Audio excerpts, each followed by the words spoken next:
Well, in my presentation, I tried to stress sort of three different things. The first is that we currently have the wrong framework through which to understand how the public and the private sector interact.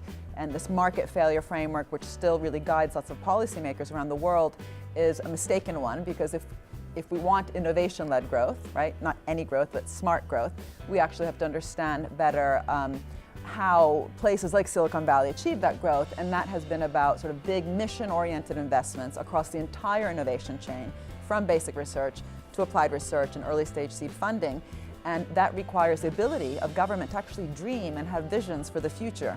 And today, because we have so much outsourcing, because we have this very narrow view of what government is about, at best fixing market failures, but at worst, getting out of the way, we are impeding this ability, if you want, of government to have that vision. The second point is that has also required government to welcome failure and to really take immense risks. For every Tesla, which has been a successful investment for Obama, there's 10 cylinders. But this is the same thing for venture capitalists. But venture capitalists have something that government doesn't, which is with their few successes, they are able to reap the kind of profits which will more than cover the losses and the next round of funding. Government doesn't have that today, so we're only socializing the risks and not the rewards. And the third point really is that this dysfunctional dynamic, which is socializing risks and not rewards, is going to be hurting future innovation, but also, and in some ways especially today, fueling inequality. This is a very different narrative that I'm giving in terms of the relationship between innovation and inequality.